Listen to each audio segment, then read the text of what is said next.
Hello, hello, and Happy New Year, everyone. Welcome to another live recording of the I've Created a Monster podcast. I am Rushni, also known online as Glamazini, okay? And this podcast is a place where I share my unfiltered thoughts, my observations, and my personal musings, okay, about things and whatnots and whatever I feel like talking about. You are welcome. I couldn't really figure out which animal headband to wear. So I just kind of went with a yellow vibe today. And I am live on Instagram. Hi, Instagram, as well as with my patrons on YouTube. Okay. Instagram will get the beginning of this podcast taping. Hi, you guys. And Patreon gets the whole kit and caboodle. If you would like to take part in the live comments on Patreon, become a patron at patreon.com/Glamazini. Okay, I didn't forget my intro. Okay, I didn't forget my intro. First of all, I have two windows open just in case YouTube tries to play with my emotions. All right. And I can't see the comments as in the past. Hi, Lori. Lori is a patron and Lori is here live. Okay, Lori, I have so much to talk about that we're just going to be rapid firing through comments. Once again, Instagram, this is the taping of my I've Created a Monster podcast live. If you would like to join and hear the whole thing, become a patron, patreon.com/Glamazini. Okay, my holidays. Happy New Year's, everyone. I actually took a break on the last recording, which would have been, I think, after the New Year's, because I was relaxing hard. I was on full out work sabbatical, and my first time doing a 2-week work sabbatical like that. And so I decided to skip the last podcast recording, and that means that I have a month's worth of topics. And if I'm being honest, the whole thing is just exhausting my brain. There's so much foolishness going on in the camp right now that part of me don't even want to do the podcast. Okay. This is my 6th episode and I almost feel like not doing this no more because adulting sucks and all the topics of things that are happening in our world right now are ridiculous. However, I press. Okay. The next thing is over the holidays, I developed a bump on my eyelid. Yay, me. A couple years ago, I actually had to have surgery on a permanent bump, a Charlesian on this eyelid to get it removed. And then this eyelid started acting crazy and I had to deal with it with medication and telehealth over the holidays. So that was another thing. The last thing about my holidays is as soon as my son was supposed to go back to virtual school because he is not in in-person school anymore, because he's homebound, because he's still healing from his surgery wounds. Okay. And if you don't know what all of that's about, you're going to have to go to the episode 1 of the I've Created a Monster podcast because I spilled all the details there. He's still healing. And so last Monday, the 6th, he was supposed to go back to school and we got snowed in here in Missouri. I measured/eyeballed and it was 10 to 12 inches at my home. It melted midweek and then it came back again. So we are in the melted stage in Missouri. I hope everybody else is keeping warm wherever they are. And I think today was actually the first day back of in-person school for all those kids. Okay, so that's been my holidays. Hopefully, your holiday went well. Also, I'm still trying to get this eye thing under wraps, so I'm not wearing any makeup today, and that is why I am covered in every yellow thing that I could think of, including this random headband that I just don't ask. I own these things. Okay. Next topic, we're gonna rapid fire. The Black Women Healing Fund has reopened. What is it, Rushni? In 2024, I collected over $700 from Patreon to help Black women heal. That's basically all it's about. Okay. I am actually about to send the first recipient who applied because when you show up, you get blessed. Okay. She applied and I'm about to send her gift, hopefully by the end of this week. And I'm going to try, no, I'm not going to say that out loud because if I say an intention and I don't do it, that's going to make me feel bad. But I'm about to send the first recipient of the Black Women Healing Fund her gift. If you are a Black woman or a West Indian woman, 18 plus, and you would like to prioritize your healing, don't be shy, fill out the application and get you some community support, girl. More details are at bit.ly/Glamazini Healing Fund. Okay. Also, if you become a patron, you are supporting the Black Women Healing Fund. Amen. Amen. Let's do it for each other in 2025. The next thing is Jimmy Carter has passed away. President Jimmy Carter, rest in peace, passed away right before the end of 2024. I think it was December 29th. And he was, to my understanding, the longest living American president. He passed away at 100 years old. Jimmy Carter was the president when I was born in 1976, because your girl is solid Gen X, okay? Solid Gen X.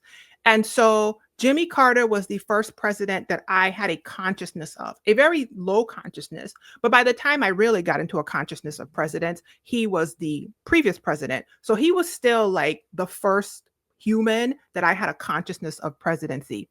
To my understanding and from what I could see about this man, he was a great dude. I don't know a lot about things he did that were problematic. From what I see, he spent 4 years in the White House, and then he spent the rest of his life being a very visible, and I think also not visible, humanitarian, an incredible father and grandfather. And from his vibe and his spirit, he just seemed like a great human. And so I just wanted to say rest in peace to Jimmy Carter and point out that, man, gone are the days when we can say that about our United States president. All right, the next thing I want to talk about is the LA wildfires. In the past week and a half to 2 weeks, there has been what looks like from the outside in an Armageddon level of destruction happening in LA, surrounding areas, Pacific Palisades, Eaton, etc., Kenneth, and all these places. I think there were 4 fires. I forgot the 4th one. And the pictures and the videos on platforms like TikTok and on news platforms, on outlets, is horrifying. These fires, because it was multiple fires, were driven by the Santa Ana winds we have out there that comes off the mountains in LA and can exacerbate things like fires, like storms, dust storms and wind storms and those sorts of things. But in this case, there was a fire to be exacerbated, and the winds were so heavy that the fast moving nature of these fires became destructive in a way that is unimaginable to see. Like when you look at the videos, it looks like a movie set, like something that you can't imagine happens in real life and is happening because the fires are still burning. I just checked and there are still fires burning. I saw some speculation that there may have been a human involved in the origin of this fire, some hiker, but I don't know that to be true. So that would be horrible. And it would really explain to us why we grew up listening to Smokey the Bear tell us that only we can stop forest fires, because, oh my goodness. Also, my heart goes out to all the families and all the people who lost possessions, because that's where I'm going to go first, who lost their homes. Everyone from celebrities to regular elderly people who lost a home they had been in for 40 plus, 50 plus years. It is heartbreaking in a way that I can't explain. I would like to say and shine some light on the human life that was lost. And because of my specific story with a son who has special needs, the people who died who had disabilities is what I want to talk about. Okay. And I'm not going to talk long because it's going to make me cry, because I already cried about this. So, to my understanding, the death toll in the LA fires thus far, because they're still happening, is 25 people so far. 3 of those people had disabilities that we know of. 3 of them. Okay. That means that 12% of the people who died in the fire so far had a disability. 12%.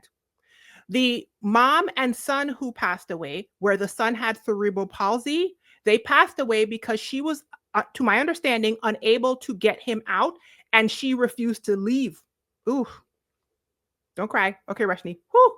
And then there was a father and a child. I don't know if it was a son or a daughter, a young child or daughter, who both had disabilities, and they were waiting for a transport van because people who have disabilities often are not able to drive or transport themselves. And so they rely on transportation services. And according to what I understand, the transport services never came.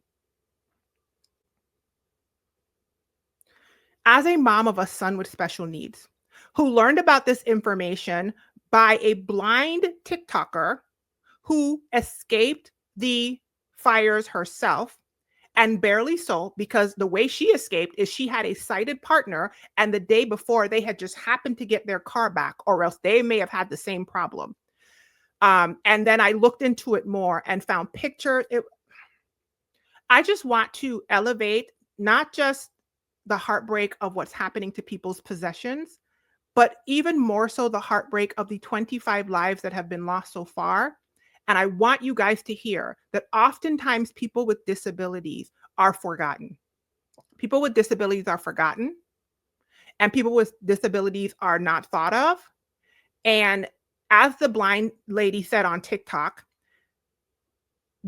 being a person with a disability is one of the only marginalized communities that every single one of us who are able-bodied right now could become a part of, because you're either born into it or it happens to you because of some emergent or some sickness, right? So every single person listening to me could become disabled at some point. I want to bring that up because my heart breaks as a mom of a son with special needs. And I want you guys to always remember that when you are looking at these sorts of tragedies, to also consider that the disabled community can be impacted at a higher rate than the able community, because there's 12% of the people that have passed away had a disability that we know of. And I'm not going to talk about it anymore, because if I talk about it anymore, I am going to burst out crying. Okay, let's move on. Whew, okay, I did it. Next topic. Nebraska Senator Deb Fischer's husband decided not to shake Vice President Kamala Harris's hand while she was being sworn in. This man stood up there and ignored the handshake of the Vice President of the United States while his wife was being sworn in. And this is what I have to say about that. I am honestly unshocked. The majority of white men did not vote for Kamala. And there is an unfortunate, what do I say? There's an unfortunate pattern of feeling okay disrespecting Black women. And so I unfortunately am heartbroken by that, but not shocked. And this, if you are listening to me on podcast platforms when I put this up, you'll just have to imagine my facial expression. But this is how that makes me feel, Instagram and YouTube.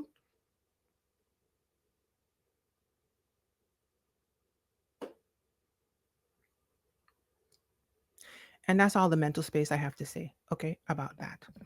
Now, I'm going to move on. Instagram, I am going to stop recording right now. If you would like to join these types of recordings live on Patreon and therefore on YouTube, become a patron at patreon.com/Glamazzini. You will also be contributing to me as a content creator, as well as getting daily short videos. I do updates for them every single day. They all up in my business, and contributing to the Black Woman Healing Fund, which is available for any Black or West Indian woman 18 plus to apply to. bit.ly/Glamazzini Healing Fund for more information. And I will see you guys there. All right, YouTube, wait a second.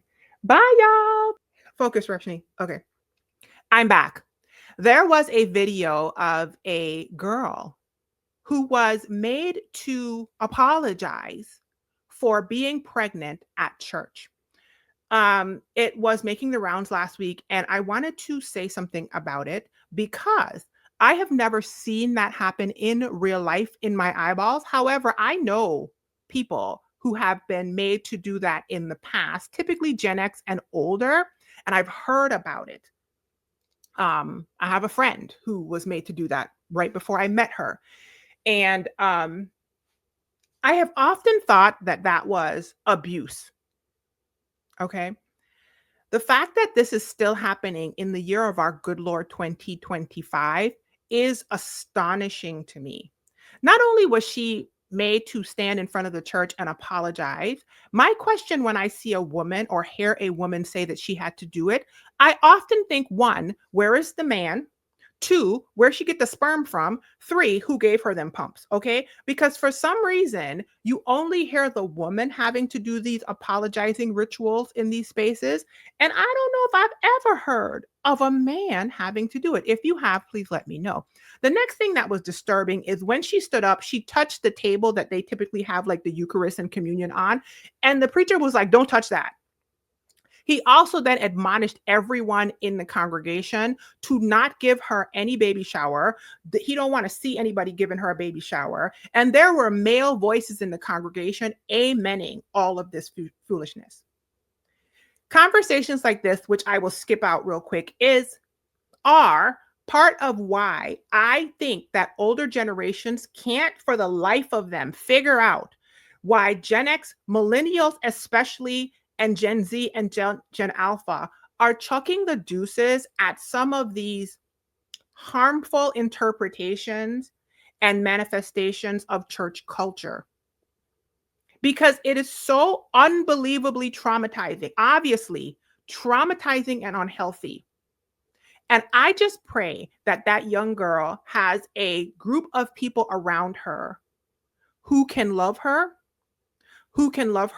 child, who can help her be stress-free and cared for deeply during her pregnancy, because that is super important for the healthy development of her and her child, for her in her postpartum, and that she can have things like a baby shower, and that there are people around her to show her the actual fruit of the Spirit as described in the Holy Book that I think Christian church people say they follow, right? Which is love and joy and patience and kindness and goodness and faithfulness, and not keeping a record of wrongs.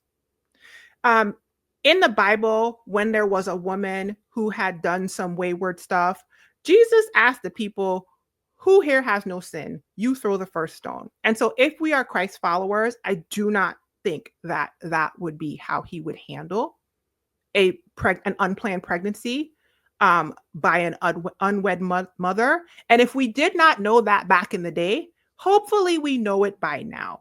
And that's all I have to say about that. Next, Meta, which is Zuckerberg, dropped their fact-checking policies and procedures last week in an effort to be more like X, who apparently uses something called community notes. I listened to Zuckerberg's video announcing this, and I was just like, OMG, okay? I have a background in AI and algorithm training through my previous part-time job. And so I have a little bit of understanding of how these sorts of computer-aided, AI-aided things work when it comes to social media spaces.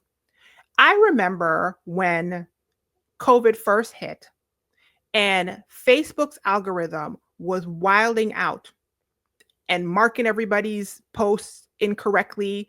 And we found out later that that was because their data annotation team was in person and they had to let the data annotation team go home because COVID, because everything shut down in 2020. And that was their AI run amok, right? They eventually got that under control, sort of. And now here we are for almost 5 years later, because you guys, the pandemonium started almost 5 years ago.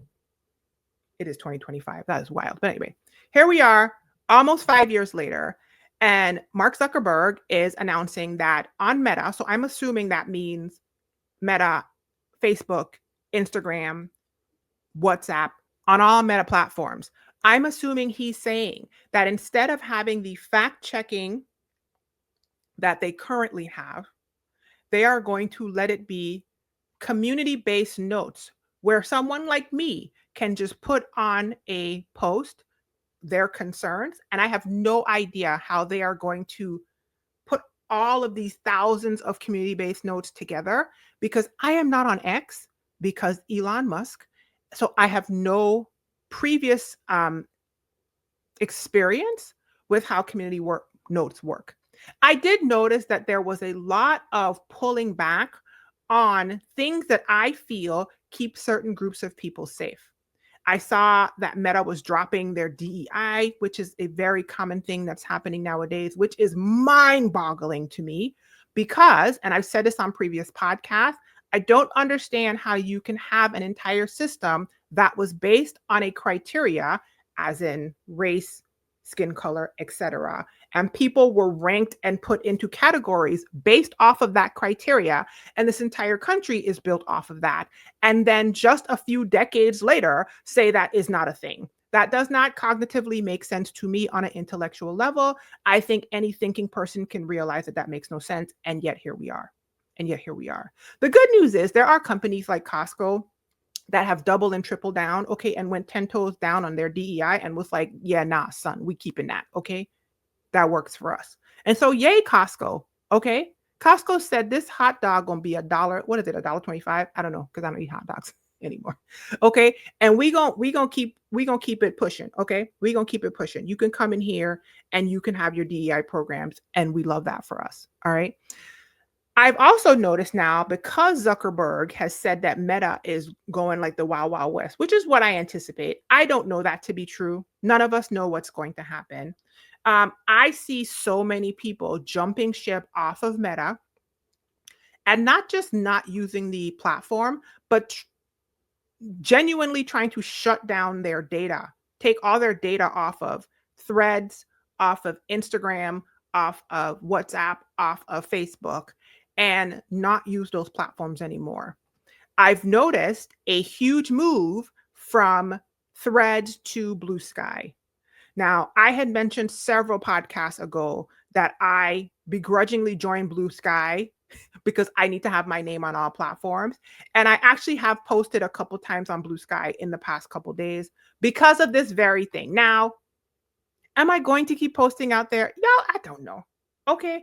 I feel like I'm posting on these platforms now without my consent. It's the Wild Wild West. It's super disorienting. I hate that for us. I kind of liked the days when we were all numb and blind to what was going on underneath the hood of all this foolishness. But I also understand that this is part and parcel with having this social zeitgeist of people being able to collectively, consciously talk to each other in a way that we never had before. Everything has a light and a dark. And so the good side is there's more collaboration, there's more communication, there's more ability to organize. And the bad side is you got to hear what everybody thinks. And a lot of people think really harmful, icky, horrible things. So I guess that means we're just going to have to sit back, relax, and wait to see what happens on Threads, on Facebook, on WhatsApp, and on, what's the last one? Instagram. Okay. Ironically, most of the conversations about people leaving are on platforms like TikTok. I have not seen a prolific conversation on specific Meta platforms about people jumping ship off of Meta. I've seen like 2 people on Facebook say, we out. Okay. The irony of these things is, in the same way that TikTok, which we're going to get to the ban, is always ahead of all other platforms. People on that platform are always first adopters and early initiators. Everything else is lagging and always slow. It's like a week and a month behind, and they're just not as aware of what's going on in the consciousness. Exactly the same thing is happening when it comes to people saying they want to get off of Zuckerberg's platforms. And I think that Zuckerberg is relying on the fact that his particular base of humans that uses his platforms are oblivious to this move, and he's just going to maintain. That's what I think is happening. It sucks, and we will wait to see what the outcome is going to be. Okay, let's move on. -45, which is what I will call our president-elect up and until Martin Luther King Day, when I am forced to call him -92. And hopefully you can figure that out. Okay. He is up here showing his tail. Ugh. And the man ain't even in office yet. First of all, I have so many thoughts. This man got up there and said, what if we take Greenland? Sir, you supposed to be lowering grocery prices. Ain't that what you told people about making the country great again? How in the world does taking Greenland have anything to do with the fact that some people are going into places and paying $6 and $7 for eggs? I thought people had voted for you so that you could drop these prices. That lady on TikTok said she was paying too much for cheese, and that's why she voted for you. But you out here talking about being a colonizer and conquesting lands. I need you to focus, okay? Do what the people elected you to do. This man is out there talking about renaming the Gulf of Mexico to the Gulf of America. I need you to focus. This can't be life. Y'all remember when he first ran back in 2016? He ran on building a wall between America and Mexico. It's like he just says stuff, people rally behind him, and then he just moves on to some other ridiculous and grandiose thing. And this time it's kind of disconcerting, not kind of, extremely disconcerting because the man ain't even in office yet. You guys, I'm taping this on January 13th. What are you talking about? I need you to focus and do the things that you told the American people who actually went in a voting booth and voted for you and who prolifically across the board seem so shocked about what you're doing right now. I need you to focus, okay? Now, I'm not going to lie. The Green Party leader, Elizabeth May, her response to him talking about buying Canada or making Canada the 51st state, which don't even make sense when it comes to like proportional sizing. It don't make no sense. Her response was hilarious. Okay. And if you haven't heard it, Google. She was funny to me. It was funny to me. Okay.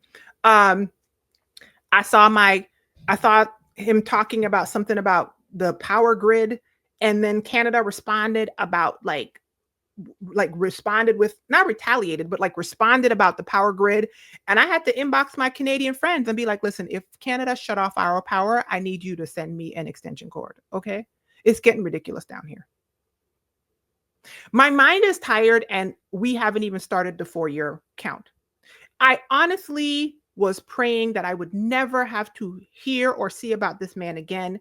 And now he's back bubbled up into the forefront because people elected him in. And I loved the 4 years of Biden Harris where he was like in the background.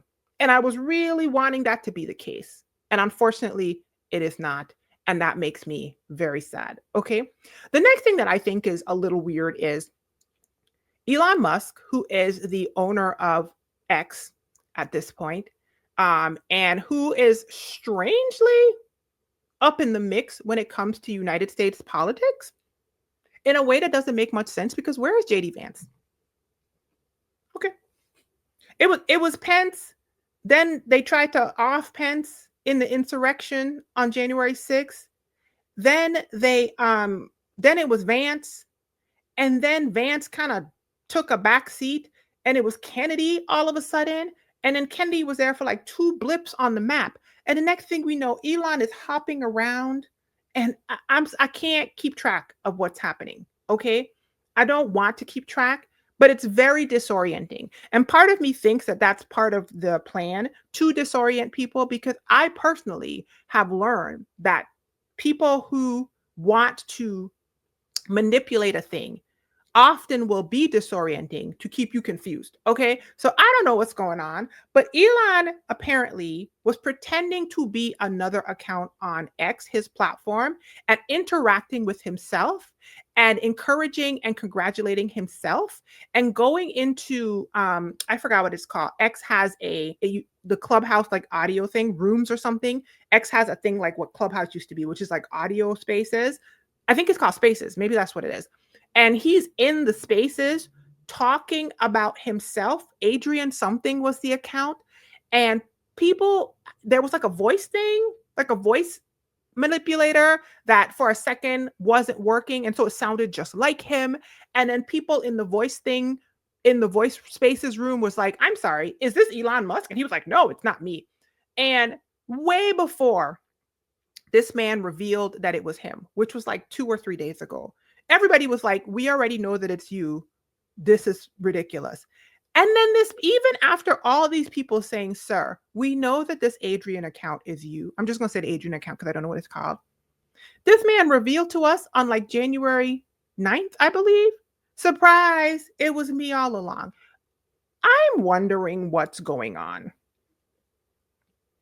So you're talking to yourself. You're using your account to applaud yourself to yourself and to other users. And you're talking to yourself in spaces, saying how wonderful you are. When people say, "Is that you?" You say, "No, it's not me." And then a week or two later, you're like, "Surprise, it is me." Something isn't clicking where the clicker should be clicking. That's what I want to say about that. Okay. Speaking about Twitter, and I wasn't planning on talking about this, but I'm going to just say it real quick and then we're going to get all into TikTok for the rest of this episode. Apparently, since my last podcast, there was a huge devolution. Is that a word? You know what I mean. Okay. In the MAGA camp out on X. That devolution was started when Elon again was talking about H-1 visa recipients. If you know anything about H-1 visas, they are typically for in the tech space. Often, many H-1 visa recipients are from places like India, which have a huge fount of technologically savvy humans that help you build your economy and build business. Yeah. How do I know this? I worked in corporate America for many years. Some of my closest friends were people who were here on H-1 visas. I learned a lot. I also learned that, their visa to work in the country was linked to the job. And so if they wanted to switch jobs, they had to get another company to sponsor their visa. Okay. Elon got on Twitter. Elon said, "Hey, we got to get these H-1 visa situations. That's the wave of the future. We got to keep it."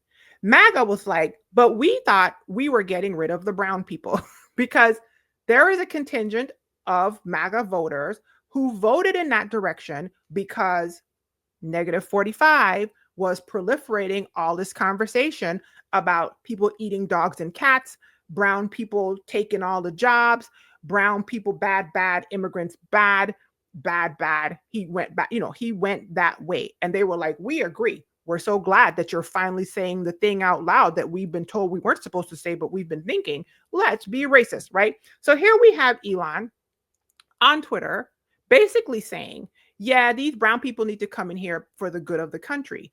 And MAGA people push back on that. And Elon responded by basically telling MAGA people, "You guys aren't smart enough for these jobs." I'm sorry.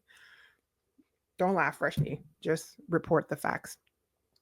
These are not quotes, by the way. These are synopsis, okay, summaries. Of course, MAGA people were offended by being told basically that they are not smart enough for these jobs. However, if you look at the actual data pool of people who voted in that direction, low to no college education was a high number. So Elon wasn't lying in that to have a H-1 visa, typically, not all, it is a highly technical job that has higher education involved. Okay, you see how nice I said that? I said it. How do I know? Because I worked in these places with people with H-1 visas. We were doing the same job. Okay, I'm an American citizen. I was doing the job and I was surrounded by people with H-1 visas. Okay, it was normal. Amen. So, of course, people got upset because Elon's like, "You guys are dumb. And that's why we can't give the jobs to Americans." Because they were like, "Why can't we give the jobs to Americans?" He was like, "Well, you guys are stupid." Sorry. And then Vivek Ramaswamy, I think is his name, he came in and he basically doubled down on what Elon said and was like, "Yeah, you guys aren't smart. So like we got to go where the smart people are. And the smart people, we got to import them." Okay. And so there was a whole rumble in the jungle out in the MAGA sphere. People were coming in. Laura Loomer popped in and she dropped Elon's base salary and was like, "70K. That's what you paying the top of the best of the best." And then all of a sudden, MAGA people really started coming in with like on Elon, letting him know that he is African, South African. They had to really hard ER him on that African. And Vivek, I guess they dragged, he's an Indian man, right? So they dragged him all over the place. And all of us were just sitting there watching him. Like that meme with the cats. And here's my thoughts on the whole matter. My thoughts on the whole matter is, may the odds ever be in our favor. Because what? I mean, on one hand, I'm not mad at Elon for and Vivek for basically telling these people that they're not smart, because I wouldn't sit here and say people are not smart. I would say, though, that looking at the data, the pool of people available to fill H-1 visa jobs, which tend to be technical jobs, is lower in that voting category because of the lower percentage of college education, right? I would say that. I would also say that it wasn't that hard to pull the wool over people's eyes. So it's not giving perceptive and smart. It's not. I just think there's a lot of social weirdness going on in that space. There's a lot of like bait and switch, confusing, like I said, disorienting stuff. Very, very interesting thing to watch, the devolution of that conversation. I have no idea what happened to it because I only peek out on X every once in a while. I don't stay out there much. Ever since Elon took over, I was like, my heart is grieved. And I wasn't out there a lot anymore anyway. So that really made me not be out there a lot. Okay, let's move to TikTok. I want to talk about Black TikTok and this conversation that was started with Beyonce Bowl. Okay. On Christmas Day, Beyonce did a halftime show during a football game. Yes, in Texas. It was tantamount to a Super Bowl halftime show. It was amazing. And it was strewn with music from her recent Cowboy Carter album. Yes. Lori says, I'm going to go back to this. Lori says he wants brown people he can control. He fired most onshore employees at Tesla. Yes. So the whole thing about Elon is he is very transactional. I noticed that in the camp of people on that side, they are very transactional. So, yes, Elon is not big on taking the human component of anything into account, as evidenced by his choices and behaviors. That's what I'm going to say. And so, yes, I think that he wants people who are willing to live 6, 7 deep in an apartment with roommates, take a lower salary, which is what Laura Loomer was pointing out, and does not want the creature comforts or the rest that an American worker would want, right? This person's willing to work 12 hours because the exchange rate is different. They're sending money back and they're saving ridiculous amounts of money by the living arrangements. And I knew people like that. I'm not saying I know this as a figurative. I literally have close people who are my friends in real life who I was surrounded by. You guys, my name is Roshni, okay? My name is a Hindu name. I grew up around Hindu people in the Virgin Islands.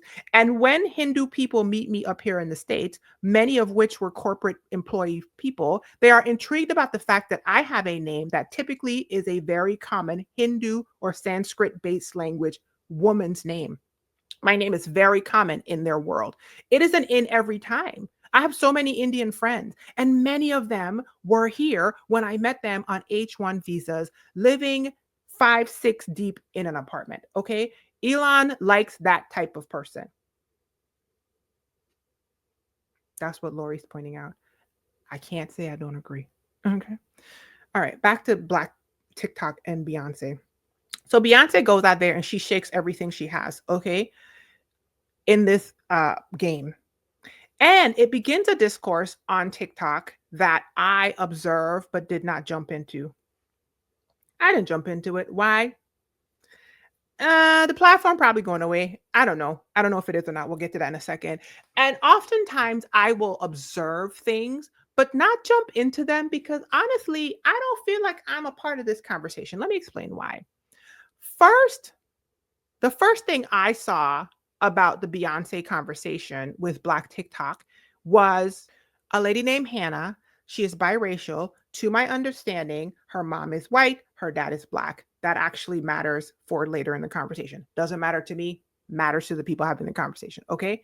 She jumps on TikTok and she basically said that Beyonce is a propagandist, and she's kind of shocked that, Black people are so aligned with this performance, and Beyonce is a billionaire and some other things. Yes.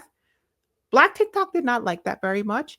And ironically, Hannah was not the first person I saw giving that take, because, of course, whenever Beyonce does anything, it's an explosion of 12,000 think pieces. Okay. Everybody and their grandmama got a think piece out there. I don't be putting out Beyonce think pieces like that. I've put out Beyonce videos in the past, but they were all just like dancing, enjoying myself, or being like tongue in cheek commentary funny. Okay. I don't have time for the the bonnet and headboard think piece version of it. Okay. But that happened. But the difference with Hannah was that Hannah, or is, because Hannah still exists, a biracial woman, right? And so she seemed to be getting dragged up and down TikTok by Black people.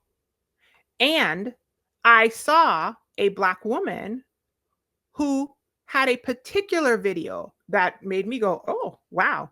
And it was because her video started by saying something, this is not a quote, but it basically says something like, if the first teat that you suckled on was your oppressor, you basically don't have, room to talk in this conversation. And I was like, egads, that is one of the harshest things I've ever heard. And what she meant by that is that Hannah's mom was white, right? That's what she meant. Okay. That was her very fanciful, very creative way of basically telling this biracial woman that if your mom is white, you don't have skin in this game. So why are you talking? Then it devolved. It devolved because then a Black man jumped in the mix. And then after the Black man jumped in the mix, they dragged him up and down. And then people were posting other people's private videos. It was I don't know anything about the stars and the horoscopes and stuff. That's not really my jam. But whenever stuff is just coming apart at the seams, like it seems like it's been since I taped this last time, people are always like, Mercury's in retrograde, and Mercury's in something. I don't know what's going on. Okay. It's a situation. Oh, hi, Blue Isis. Blue Isis says she loves my headband and yellow ensemble. It's so happy. Yeah, this is called, I forced myself to wash my hair yesterday. And I needed something that looked Happy New Year-ish. Okay. I needed something that looks Happy New Year-ish. So thank you very much. Okay. But let me tell y'all something. The Blacks was out there dragging each other to and fro on TikTok, right? I'm sorry. So it was kind of like the same thing that was happening with MAGA on X. I was like, why is everybody so testy right now? And let me tell y'all my thoughts on the whole conversation of biracial Hannah talking about Beyonce and a Black man jumping in to slightly defend Hannah, and then a Black woman making a bunch of videos about the Black man defending Hannah, and then the Black man put up a private video talking about how this woman XYZ, and then one of his mutuals secretly sending the video to the Black woman because you got to defend a Black woman, and then this and that and the other, and people talking about suckling on the teat of the oppressor. Okay. And I'm gonna switch my voice for this so that it really lands. I just stay out of that. This is when I realize I am from the West Indies, and I just stay out of these conversations, okay? Because let me tell y'all something. Race and ethnicity are two separate things. And back in the day, I didn't have a word for this. So I remember maybe a good 10 years ago, I had jumped on here to make a video talking about if biracial ain't Black. The conversation had started on Periscope. So that's to show you how long ago it was. Okay. And I learned in that moment as a whole grown adult, probably in my 30s, that Black Americans made a very clear distinction between Black and biracial that I did not make. As a Caribbean-born Virgin Islander, born and raised, okay? I have been up here in the States longer than I lived in the Virgin Islands, but when I tell you I did not know people had made that distinction, to the point that I had to go to my biracial cousins and ask them if they know that Black people in the States just make this distinction this way. And they were confused because they were like, what are you talking about? I'm Black. And I was like, listen, according to the people in the States, you ain't Black. According to them, People was trying to school me to the criteria, and I still don't understand the criteria, you know. And yes, I'm gonna tell this whole story this way so you can really understand who talking to you. Because see, the thing is, I either hear me talking in another voice the whole time. I either hear me talking full Missouri the whole time. Okay, but I want I to understand Virgin Islands, born and raised VI till I die. And when I tell you I don't understand the distinction. So I stay out of those conversations, okay? Because many, many years ago, I jumped on and I had a conversation on YouTube about whether biracial was Black. And I could not for the life of me get people to explain to me what the criteria was for Blackness. I remember back then, before everybody was versed, before everybody was more versed in saying that the difference between ethnicity and the difference between race, right? And the combination of the two for Black Americans, right? Back then, I didn't have that vocabulary. So back then, I remember telling people race is a social construct and having people try to drag me all up and down YouTube. Them sucker tried to drag me. I remember asking this man one time who was basically trying to tell me the difference, well, who is Black and who is not Black. And I was like, I am confusion. And he was trying to tell me that I was adhering to a one drop rule. And I was like, listen, I ain't got time for all that. Ease up, relax, man. Are you coming up with category? I don't know this. I don't want to know it. Okay? I don't want to know it. It sounds stressful. You look stressed. You look like you need a drink. You need to lie on a beach somewhere. Okay? And because I don't understand the intricacies of actually having family from here, foundational Black American, okay? I just stand back because it's not my conversation to have. I've learned there's a distinction. I've learned there's a hard distinction for me. And I don't jump into conversations like that. I just stand back. Now, was I a little perplexed about the fact that people were saying that the Hannah girl didn't have no dog in the fight because she was suckling on the teeth of the oppressor or some stupidness like that? But then on the other hand, the woman who said it looked like she was only 2 shades off the complexion of Hannah. I was confused. Because I'm a Caribbean woman, so I am confusion, okay? I don't understand all of the complexities of it, and I just stand back and let it be. So my thoughts about Black TikTok devolving, and I'm going to keep the Virgin Islands accent nice and strong until I get off this topic, okay? So I understand who I'm talking to. My thoughts about Black TikTok devolving with this whole Beyonce conversation is me understand it and honestly tame my conversation to have.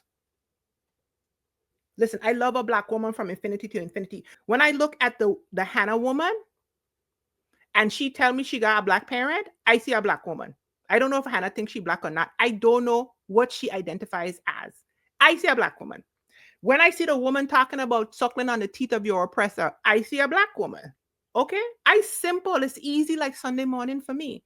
When I see the man, okay, who was talking about Hannah defending Hannah, and then eventually he come back on the internet and tell the one man to suck he so and so. It was such a thing. I said, oh my God, I see a Black man. When I see the man, okay, the other man who secretly was sending videos to the one woman, I see a Black man. And when I see the other woman who was making 75 videos about the other Black man, I see a Black man. All of these, I don't have the mental space for all of these distinctions. Okay? I have cousins right now, mother Black, father white, them say they Black. I have cousin, mother Black, father Indian. I ask them say they Black. If I don't listen, my great grandfather apparently was white as snow, you know, because I come from the Caribbean. I have documentation more than most, and I get that that's a privilege. That's not what the conversation's about. So how far back until you get disqualified? Me understand this thing. Blue Isis says neither do I. Well, Blue Isis, you're supposed to be teaching it to me because I think you foundational Black, right? So you're supposed to be. This is when you see how I switch up on you. This is when I have to stay out of these conversations because it'll just be the same way how I was sitting there watching MAGA tear each other up on X. This is me when that was happening. Ooh. And if you're listening on a podcast platform, I'm switching my head back and forth like that cat that's watching the ball bouncing back and forth in the memes because I don't get it. It's an internal argument. It feels like when you're at a person's house and their family members start arguing and you feel like you shouldn't be there. I don't understand the conversation. And at almost 50, I don't want to. That to me comes from a trauma I have never experienced, a valid one. I'm not dismissing the trauma of Black Americans, a very valid trauma that I cannot fully get behind because I haven't experienced. And so whenever that comes up in my world, my purview, I take my butt to the side and I listen and I try to learn. Okay. We listen and we don't judge. Because I don't know what's going on there. I mean, you ain't making it look too enticing.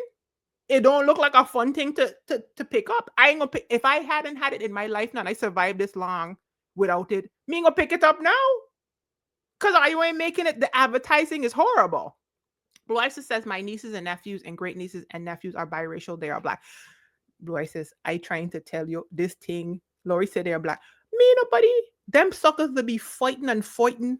Maybe it's because I'm Gen X. Maybe I don't know. But when I tell you I don't want to know, you ever sit down and have somebody try, and then I'm having a great time with my Virgin Islands accent right now. Give me a second.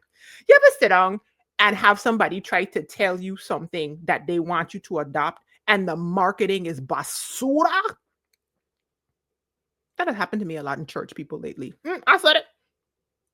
You don't look happy. You don't look fulfilled. You don't look like you creating your best life.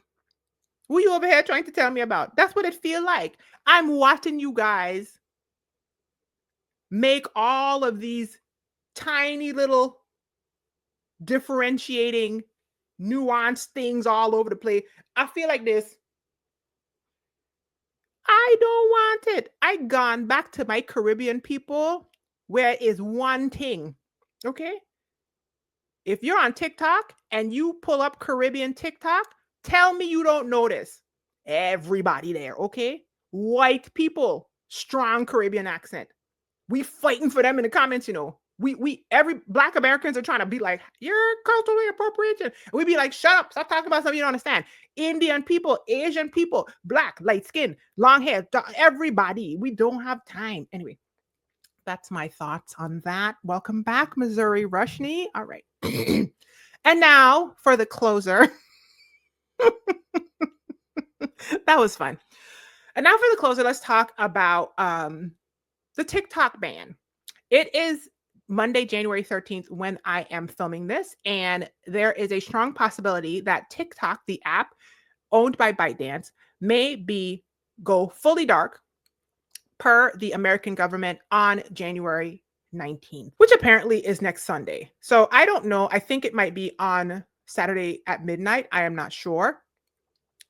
And this week on TikTok has been sad. Okay. It's been sad. Personally, I have almost finished downloading every single draft that I had. I didn't have that many. I'm like 30. So, and I have been going through my saved videos because there were like some recipes and some stuff I wanted and just some information that I had saved. I have a lot of things saved, but not as much as other people who are lamenting it even more. There are ways for you to save your TikTok data, but I don't think that I have not come across a way to successfully save your saved videos and your drafts. But I did do the whole like download your data thing, request your data download, and I'm waiting on that request to go through. Okay, so that's the first thing. The second thing is, last thing I heard from actual people who are part of the civil case, because there's a government case against it and a civil case being talked through now in the Supreme Court as of today, right? Those people were I saw a couple of them. I think there's 8 creators from like just regular civilians, part of the civil case. And I think I saw 2 of them talk about their experience after yesterday. One was very, very positive and hopeful, and the other was just sharing information. There's a potential for some sharing of something. The Supreme Court to give a statement soon. That's all I know. Okay. There is a very strong chance that this entire app just goes bye-bye. And all 170 million people which is half the people in our country. Half the people in our country are on this app, okay? My understanding is you can't use a VPN because the services that are necessary to make TikTok function in the United States, in the App Store, etc., are also going to shut off from it. And so you won't be able to use it in the US. All other countries that are TikTok purveyors will have their access still. And I even saw a Canadian friend wondering if someone like Kevin O'Leary, who is the Shark Tank guy, the bald guy from Shark Tank, who was saying he wanted to buy it, if he bought it because he's Canadian, if Canadians could finally get the get the creator fund. She was like, listen, can we make money? And I was like, dang, girl, you're supposed to be throwing me an extension cord and feeling bad for us. You over here trying to get our money. Blue Isis said, it's so sad about the TikTok ban. Am I going to Lemonade? I have not touched Lemonade. I have not touched any other app as a TikTok alternative. Let's go to that. So there are people who are trying to organize all kinds of stuff in these very last death throes of the app.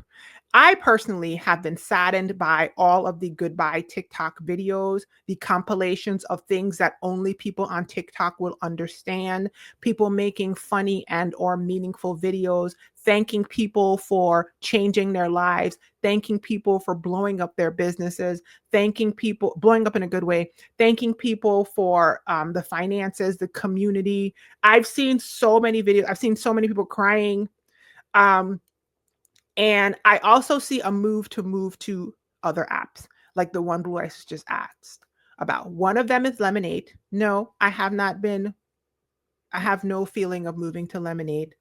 I've also heard that there is I have seen a huge move in the past day to RedNote. Okay. First thing I saw was a lady come on there and say, hey, wouldn't it be funny if we all just went to RedNote? Because RedNote is the actual Chinese version of TikTok. TikTok that we use in the United States has ByteDance's servers are in the United States. RedNote servers are in China. She basically was saying, wouldn't it be funny if we just served a big FU to the US government and all went to another platform that she said is TikTok's comparable to TikTok in China. It's called RedNote. Wouldn't that be funny? Apparently that caught on because literally in the past 24 hours, I have seen so many people on TikTok saying they are on RedNote. I have seen screen grabs of the CEO of RedNote welcoming Americans to TikTok. I have seen screen grabs of people in China welcoming Americans and calling them TikTok refugees. Sorry. I have seen all kinds of people saying that the people on RedNote are teaching them Mandarin because the app is not in English. The app is in Chinese. The app is in Mandarin. In less than 24 hours, I have heard that several of the icons that were written out in Chinese have started to be changed to just images and icons, which is a very common thing that happens when you have cross-cultural and cross-lingual iconography in movies and on apps, etc. So RedNote is on it. RedNote is like, wait a minute, the Americans are coming. Okay. Blue Isis said you want to learn Mandarin. I literally saw a Black man on TikTok like 2 hours ago saying not only is he on RedNote, they are over there teaching Americans Mandarin. And then this man said 3 or 4 things in Mandarin and started giggling and was like, I gotta go. I've heard that it's a good time over there so far. However, part of me has not jumped over there yet because it feels a little like it's got a little colonizer in it. Listen, I'm just saying, okay? Just listen. America does what America does, okay? It feels a little colonizer to me. Now, this podcast is going to go up in a few days, okay? So I don't know what's going to happen because this is moving fast. But, just kicking in the door on somebody else's, kicking in the door on somebody else's app, and like that Big Bird meme where he just busts in the door, taking your big American patriotic foot and kicking in the door. It just feels a little like a little colonizer, a little takeover. So my thing is, I'm not going to kick in the door right now. I'm going to sit back. I'm gonna see what's happening, okay? And I'm gonna survey the land, right? Because the way I was brought up, you don't just go in and bust in people's house and sit down and they open up their fridge and just be in there taking up stuff. You gotta learn the lay of the land. You gotta honor how they doing it in here. Okay. I've heard that they're super welcoming. I've heard that they're excited. I've heard a lot of them are excited to speak English. They teaching people Mandarin. Here's the thing though. I am also very much Gen X. And my brain is but also the servers are in China. So wait, how does that work? Now here's the thing. I am not delusional enough to actually think that somebody ain't got my data already because I'm out here on the internet. Okay. I think that there's enough data on the internet about me at this point, voice and face, that who knows? It's above me now. God has to take care of me and in control. But I believe that what's happening on RedNote is the collective TikToks middle finger, basically, to what they think might be happening. The other thing I think about is, what if TikTok doesn't go away? Are you going to stay over there on RedNote, or are you just going to abandon them after kicking in the door and being over there moving furniture and trucking in dirt for 5 days? You know what I mean? It gives an essence of colonization to me. So I would consider RedNote if I felt more safe about the actual server situation. And also, if I just waited a second, saw what actually happened to TikTok, and got a vibe for what was going on over there from conscientious people that I trust, and not door kicker itters telling me to go kick in the door behind them. That's how I feel about it. That's how I feel about it. Blue Isis says, I want to have a look into the RedNote. Yes, if you go into the App Store, my understanding is it was like number 20 something in the App Store, like 48, 72 hours ago on Apple, and now it's number 1. I checked on Android, and I think I might be wrong, but it was like number 3. People said that heuristics are great. The thing is, though, it is a Chinese app.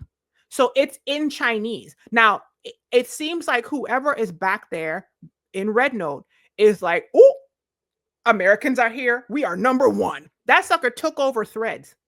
Blue Isis, Threads was number 1. And then all of a sudden on Apple Store, and when I woke up this morning, RedNote was number 1. And I know that Zuckerberg's Zucker, okay? Because that is not what he was trying to have happen. I know Zuckerberg is zucked in his Zucker, okay? Because if I was Zuckerberg and I was trying to have a certain outcome, and I was back there rubbing my hands like Birdman, happy about the fact that TikTok was going to demise, and I was delusional enough to think that everybody was going to have to come back to me, you know what I mean? Like an abusive ex. The fact that everybody is skipping over to Blue Sky and RedNote. Anyway, to be continued, I assume, is what's happening. So anyway, by the time this is up, we might already know what's happening with the TikTok ban. We might know whether it's here or whether it's not. We might know. Listen, by the time, the way that stuff is moving so quickly, by the time I record the next episode of this podcast, -92 will be instituted back into our situation, and we might all know Mandarin in 2 weeks. Okay, I might be able to come out here and legitimately say something to you in Mandarin. Hello, because the way that this world is set up right now, aliens are in the ocean, fires are on the coast, snow is up to my calves, Zuck is zucked, Elon is talking to himself, -45 is renaming parts of the map when he's supposed to be dropping the price of salami, cheese, and eggs. Okay. Did I talk about the fact that at Carter's funeral, -45 is sitting next to Obama running emote? And you know Obama was just being nice to him. This man is sitting there in a group of all the living presidents, right? And in that group of human beings that negative 45 is sitting with, the lady on the Daily Show pointed it out. There's a person, a previous president, that he accused of being the leader of a terrorist organization and who he said was not a US citizen. That person's wife decided not to come. And we don't know why Shelly didn't come, but you know what? Sometimes you just got to get a fresh set of box braids and relax. Okay. Black women said, we going to sit down. I don't know that to be true, but that's how I feel about that. Okay. In that same group of people is this man's previous vice president, who he then incited an insurrection and had people with a noose erected by our American Capitol building, chanting to murder this man. That man's wife did not stand up when he came to come shake hand, because I wish I would shake your hand. What are you shaking your hand for? Sorry. In that same group of people, okay, he said that Bush's family dynasty was a mockery. This man tried to put Hillary in jail. He said that Bill was a murderer. He said that Kamala was not black, was pretending to be black. This man tried to steal the election from Biden. He's sitting there. He in a group. His wife is sitting in front of him. Okay, she ain't blinking. She ain't moving. I think the only facial expression I saw that woman make is when Jimmy Carter's grandson made a little joke and a little crease. She got a little, okay, happen on the side of her face 2 times, which shows that she does have a heart inside of that body. Okay. And he actually paid off a porn star while he was married to her. That is not a group of people that like you. That's not a group of people that like you. Okay. And yet here we are a week away from inaugurating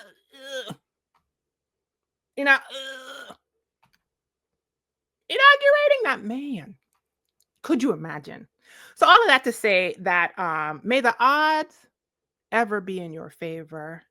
And thanks for coming to another taping of the I've created a monster podcast. Okay. This video is sponsored by patreon.com/Glamazini to support me as a content creator, as well as the Black Woman Healing Fund that elevates Black women on a healing journey. Become a patron at patreon.com/Glamazini. And don't forget to show up, to speak up, to F something up. Happy New Year, you guys. Create your own monster. Bye.